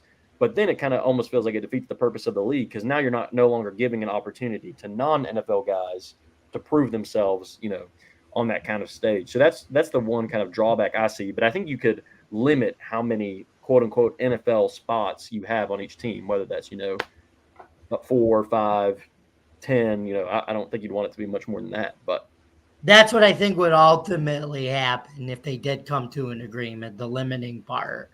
yeah. And I think there'd be certain positions the NFL probably wouldn't want to or need to send many guys down to the SFL to get developed. But there are other positions that they really would like to, like offensive line is the one that everyone talks about, right? Like there's not a lot of offensive linemen to go around. There's not a lot of, experienced offensive linemen. And a lot of the guys that are in the NFL need more opportunity to get reps and practice and develop. And so like that's a position where you could see maybe a lot of NFL teams say, hey, we'd love to have our guys come down and play.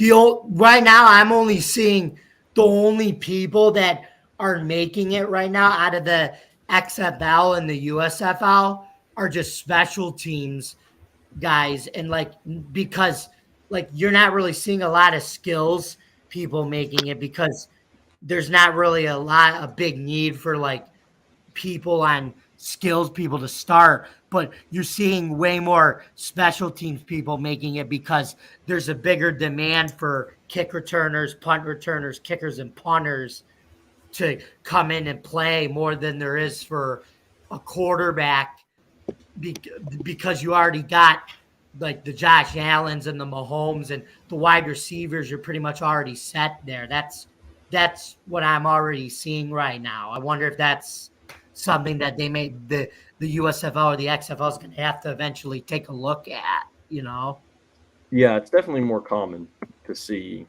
those positions for sure make it to the NFL level. Yeah, because special teams is basically dying in the NFL. That's why they got to send a bunch of spring guys from the special teams to the NFL. The other positions, there's not really as much of a, like I said, there's really no demand for. Yeah. Are we good? Are we done? Are we good talking about the we don't know what's going to happen. This is all speculation, of course. But I think with Daryl Johnson being as the head chief in this league, you have that major NFL connection already started. For sure. I mean, like you said, he likes sticking with his boys, though, in Dallas, that's for sure. Yeah. Because, I mean, as you saw, he only talked about on the podcast Jason Garrett, Michael Irving. There was a couple other guys he talked about, and they were all Cowboys. Yeah.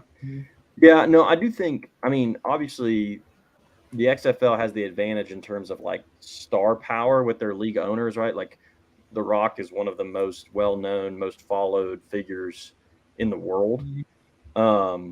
But I do think the USFL maybe has a little bit of an upper hand in terms of like inside connections with the NFL, because a lot of their, leaders, like you talked about, Moose Johnston, right, are like these former NFL players and coaches and GMs and et cetera that they still are friends with and talk to and connect with all of those NFL brass, right?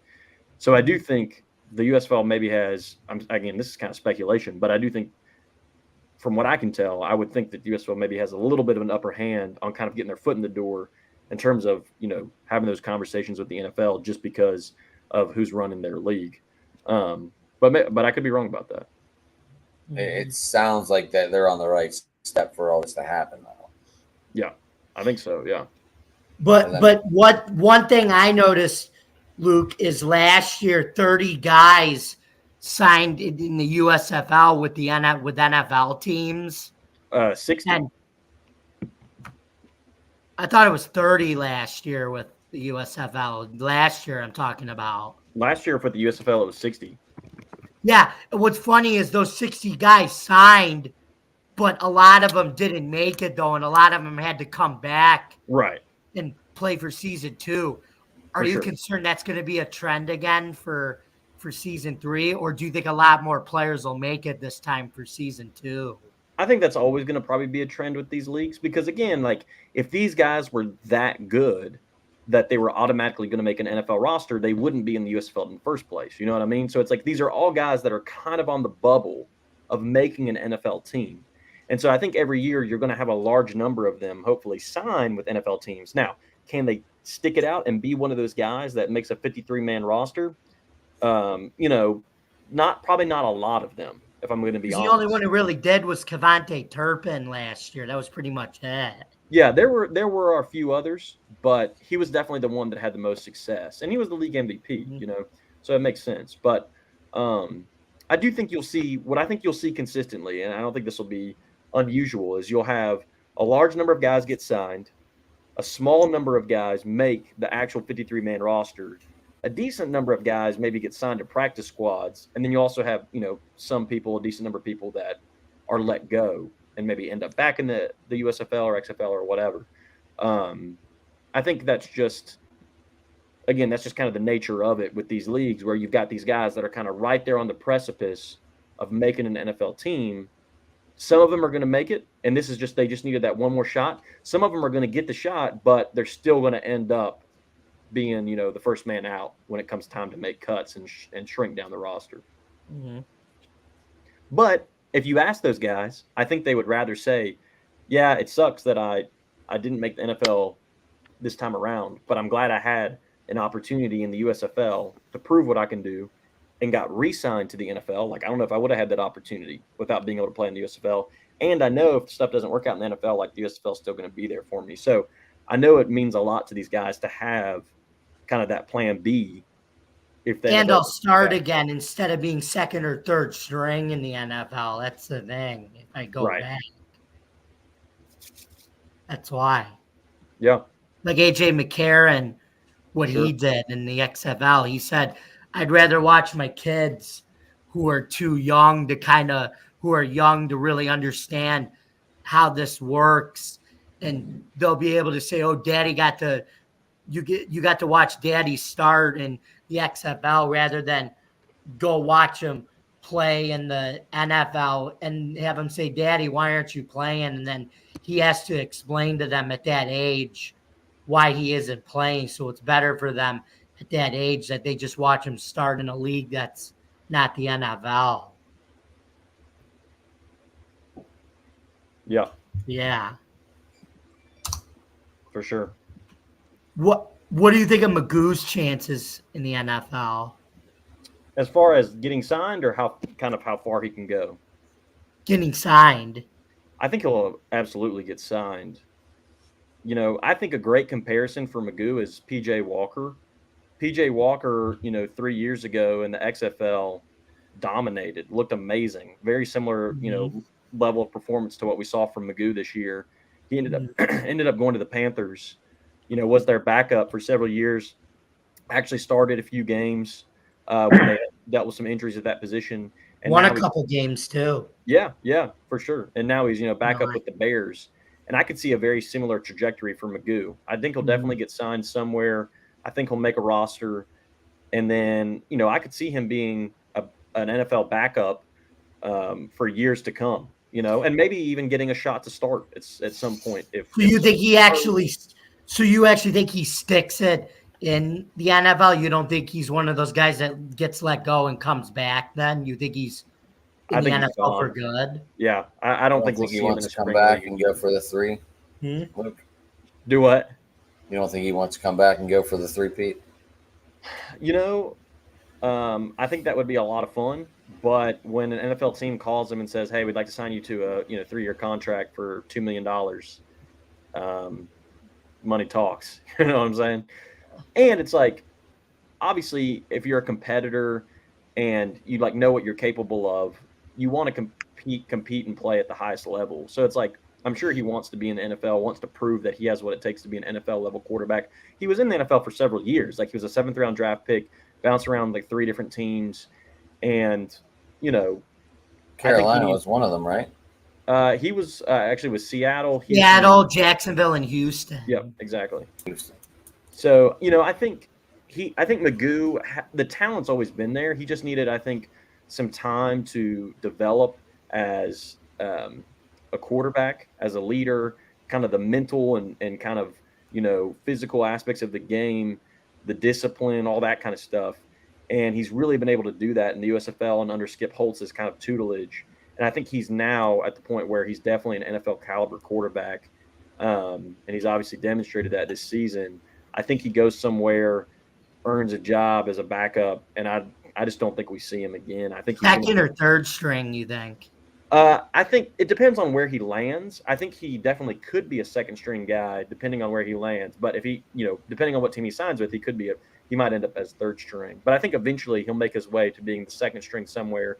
And very similar to guys like Taylor Heineke, PJ Walker, like some other Josh Johnson, some other guys that we've seen in the XFL, in these like kind of spring leagues the last few years. I could definitely see where he goes somewhere, ends up as the backup, and then because somebody gets hurt or something else happens, he gets to step in as the starter for a few games. So I think, I don't think we'll see Magoo as a starting NFL quarterback next year, but I think we'll see him on an NFL roster as a number 2 or number 3 guy. And I think 2 or 3 years from now, we'll be talking about an NFL game where Magoo, stepped in as the starter. I just think he's going to – I could be wrong, but I think he's going to have a very similar kind of career arc to PJ Walker.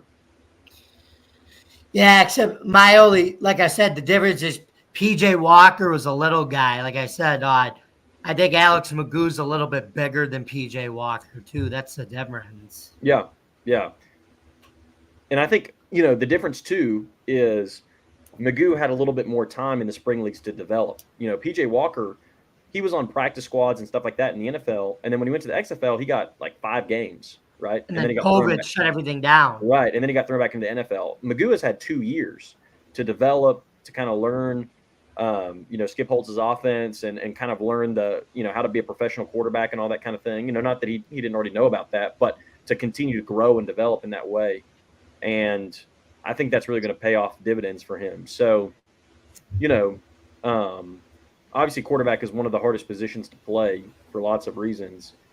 But I think, Magoo, if he continues to grow and develop in the future the way he did this past season, the sky is the limit for him, in my opinion. And we already know he's a dual threat, good arm, Yeah. and he can run with his legs. So he's got that part down. Right. The way the NFL is trending with guys like Patrick Mahomes, Josh Allen, Justin Herbert, etc., Magoo definitely fits that style of play really well. He even did coming out of college. It's just he was raw then. Right, for sure. Mm-hmm. Yeah, Magoo is he's something different. It's fun to watch, Luke. You had a fun time with him watching. Yeah, I got to see what you got to see every Saturday or Sunday for the last 12 weeks now. Yeah. I mean, I've been watching football since I was, pretty much, came into the world. And, I mean, for me, watching Magoo this season was, definitely up there, one of the most fun players to watch that I've ever watched. And part of that isn't just his play on the field. Part of that is also his personality. I mean, he's just a super fun guy. Has a lot of energy. He's kind of like Scooby Wright, but on the offensive side of the ball. So, it was always fun to see him, pumping up the crowd, interacting with fans. He's just a very kind of happy-go-lucky guy. But then he kind of matches that personality with this incredible playmaking ability on the field. And so just a really, really fun guy to get to root for and follow this year. And I'm certainly looking forward to continue to do that, once I assume he's going to be in the NFL soon. And, I'm a Vikings fan, so I hope as long as he doesn't go to the Packers, I can live with it. That's going to be tough sledding with the Vikings because you already got Jordan. Like I said, you got Kirk Cousins, but you already got Jordan Ta'amu, who just signed there out of the XFL. So yeah, no, I don't necessarily expect that the Vikings would look to Magoo. I think they've kind of, have their quarterback room. But I mean, I certainly wouldn't be upset if they signed him. But I think there's some other teams that would be a better fit, and more likely to go after Magoo. Mm-hmm. So I have a question. Yes, Let's sir. hear it. Do we think there are any NFL QBs or any NFL players in particular that if the minor league quote unquote agreement would be in place right now that we could see being potentially USFL guys?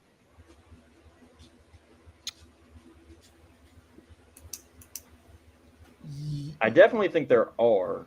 Could I name some? Yes, off the top of my head? That's tough. Dorian, maybe Dorian Bethel Thompson. Thompson, if he doesn't, like I said, because he's a 6th round pick with Cleveland, and like I said, he could be a good backup to Deshaun Watson, but if he wants a shot to go get some starting experience and while he's learning behind Watson, he can go sign a minor league deal there and still obtain his rights with the Browns as a backup to Watson as a 6th round pick. The guy from UCLA. Yeah, That's I can see what that. I'm talking about. I think that's a good name. Because, I was thinking about this while you guys were talking, but Or Tommy DeVito too. what about just off the cuff here? What about one Baker Mayfield? Isn't he in Tampa? He is. Mm-hmm. He could, but I think his ego is kind of Yeah. Uh, a little bigger. I think his ego's too big to. Oh, okay. He's got the. Well, what He's about got your the- other? Mike? What about your other clown, Johnny Manziel? There you go. That time is done and over with. Just stay out of football, like you were saying. He's got a podcast now, actually, Johnny Manziel, like everybody else does. Of course. Make fun of him all you want, but he does. Oh no, I loved him when he was at Cleveland, but I mean, it's Deshaun Watson all over again. Your personal problems affect the play on the field, and you don't need to be playing in football Well, anymore. I'll tell you something. Deshaun Watson, I think he's a more talented quarterback, and I think he has a better attitude for the game than Manziel does. But that's your own opinion. But other than Right. that, I'm not really saying he's a bad player. Like, I loved him in college. I was jumping for absolute joy. No offense, Luke, but I was jumping for absolute joy when Clemson beat Alabama 2 years for the title. And I loved Deshaun Watson in Houston. And then all this crap came out, and it's like, personally, I don't like you. As a football player, you're awesome. You're amazing. But for me, I don't know why. I think it's because of what happened that the personal part weighs a lot more on me than being a great football player.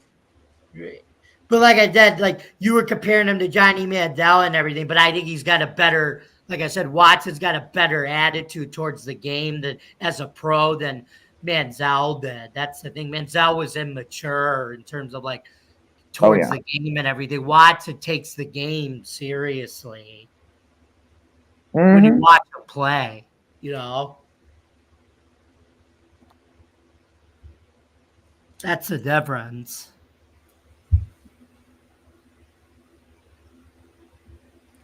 So, any other thoughts? Are we ready for 24 to start? Yes. I'm like Ray Horton. Yes. We're going to be a force in the USFL. We coming for you, Luke, next year. All right, we'll see. We'll see. Repeat, baby. 3-P. Yeah, but you're going to have to do it with Jamar Smith probably next year, or Kyle Sloter, or that kid from Prairieville University. What's his Jalen name Horton. again? Jalen Horton. Yeah. Morton. So we'll see. I hope Cal's getting see. married in 2 weeks. Kyle Sloter is. Yeah. I don't understand why Kyle's still playing. You said why he's still playing? I don't He get won why he's. USFL player of the year when he was with New Orleans, actually. In I mean, he's not. 2022. He's not bad. It's just I don't know. It seems like his personal life is just too like distracting right now. But I mean, if I had to pick between the three, I would say start out the season with Kyle Slaughter and just let him sling the ball around. And yeah, we're going after 3, baby. Do you have Yeah, this? I don't know. I mean, Slaughter, I don't know. I don't know that he's got a lot going on in his personal life. I mean, he's about to get married, but other than that, I mean, I think he probably feels like he still has something to prove, you know, with the way things went down in the XFL. And, you know, he obviously came in mid-season to the Stallions, ended up being third string all year, but he's obviously a good quarterback. And, you know, I'm sure he didn't feel happy with the way things ended up in the USFL with him not, you know, winning the championship. And then he was on the Jacksonville Jaguars practice squad. That didn't work out. Went to the XFL. That kind of really blew up. And so, you know, he probably wants to go out, you know, before he retires or something like that, go out on a little higher note than kind of how things have shook out over the past year. Yeah. Oh no, you know I'm sorry. Yeah, you're right, Luke. I'm thinking of Dakota Prukop with New Jersey. New Jersey, yeah. Yeah, he's back with the CFL now. Luke, do all your receivers come back next year, or might Sternbrenner go pro? Might Davis go pro? Might even Kane go pro? 3 touchdowns in the championship game. Yeah, I don't think all of them come back. We definitely lose some of them. I think Sternberger is absolutely for sure to go to the NFL, in my opinion. Davis and Kane, I think, are likely. Maybe not as likely as Sternberger, but I think likely. You know, if you look at our starting receiving core last year, we only brought one guy back, Marlon Williams, and he tore his Achilles in the first game. So our starting receivers all season were basically all new guys. I don't know if it'll be exactly like that next year, but I mean, I think we'll continue to see. It's kind of like any league, right? The best team always has the most turnover because the best team has the best players, and the best players get called up to better opportunities. So the Stallions are going to have to reload again. Now, luckily, they brought back a lot of guys this year from last year, but they're going to have, and hopefully they'll be able to do that again, but they're not going to bring everybody back.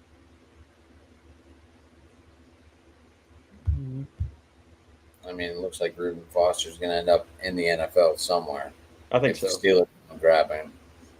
I really haven't heard any other big news.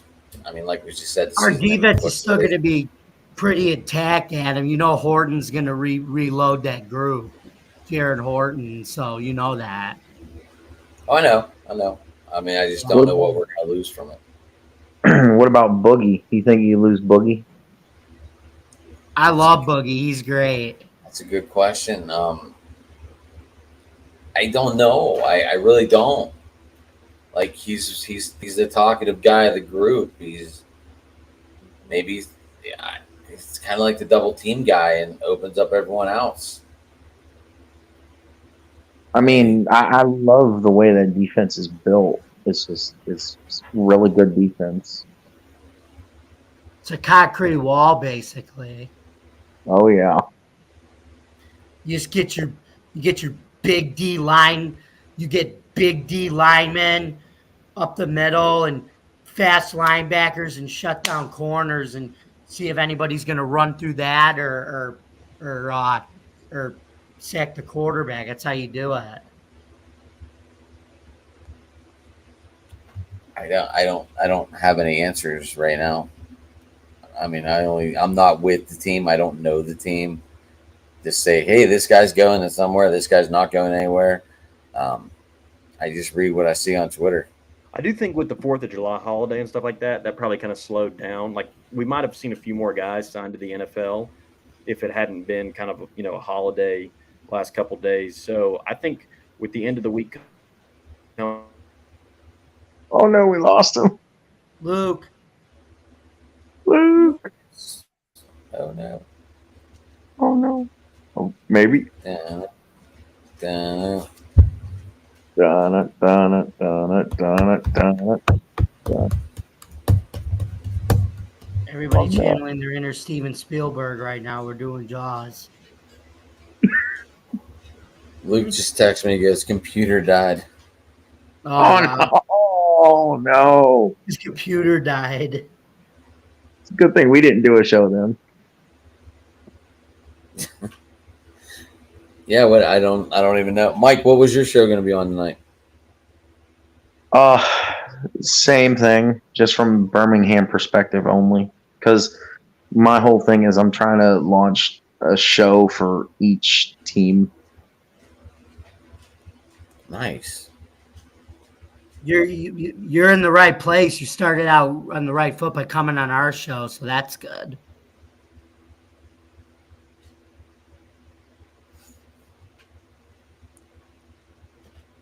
But Yeah, Luke just logged off. So Mike, are you popping back on picture or no?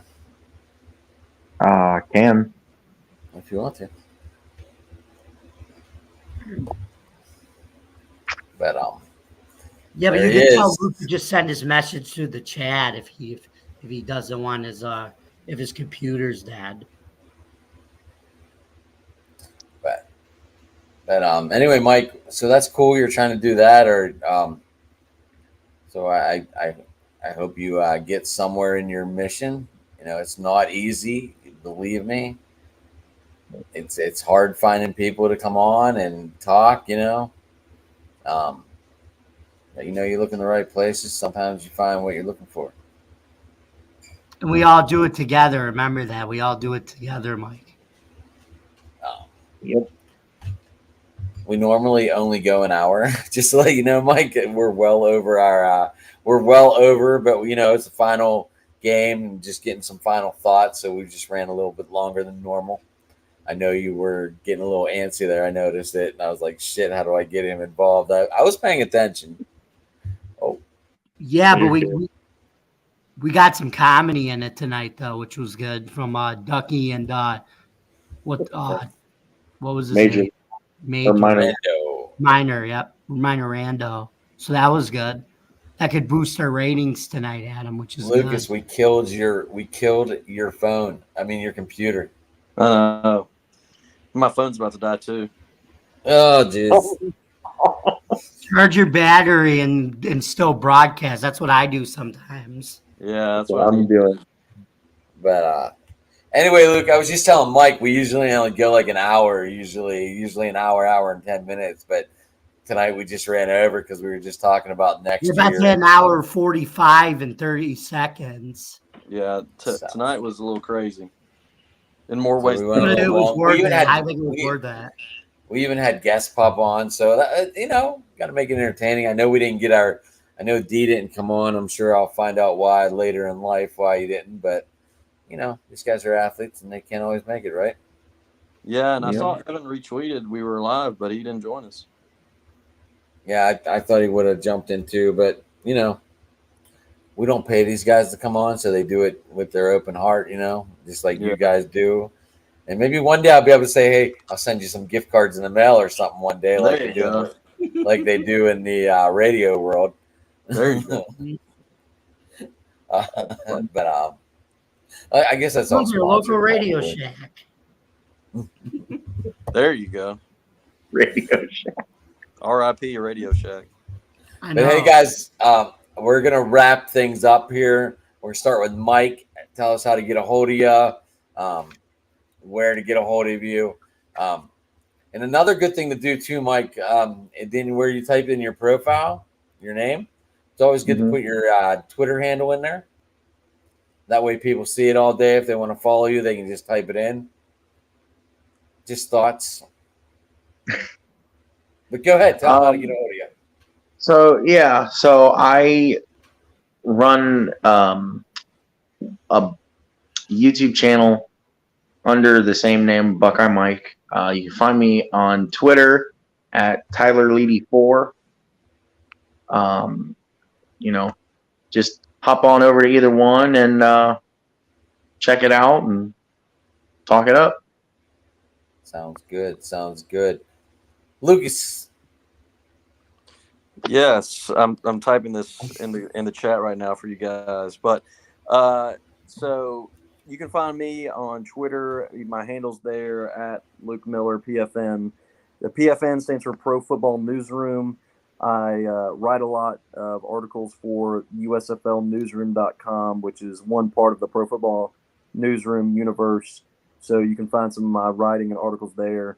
And if you're interested in kind of continuing the conversation, I just put this in our chat for our stream here. But if you go to Discord /PFN as kind of the server name, we do have Pro Football Newsroom does have a Discord server with over 1,000 people in it chatting about USFL, XFL, CFL, NFL, college football, and then pretty much any other thing out there. Yeah.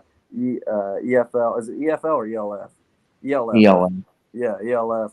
I mean, you name it, we got a channel for it. So definitely hop in there if you want to kind of continue the fun of getting to chat about this kind of stuff all week. And Ducky's in there, so you get all his unfiltered thoughts. Sure do. Old Ducky. That was sweet. We got Ducky's first time being on a podcast tonight, guys. First time, so That's big. took us a little bit, but we got him. It's not coming up, Luke. Like I just searched. Do you have to type all the discord.com/BFN in the search bar for Discord? Uh-oh. He hit the back button. He's on his phone.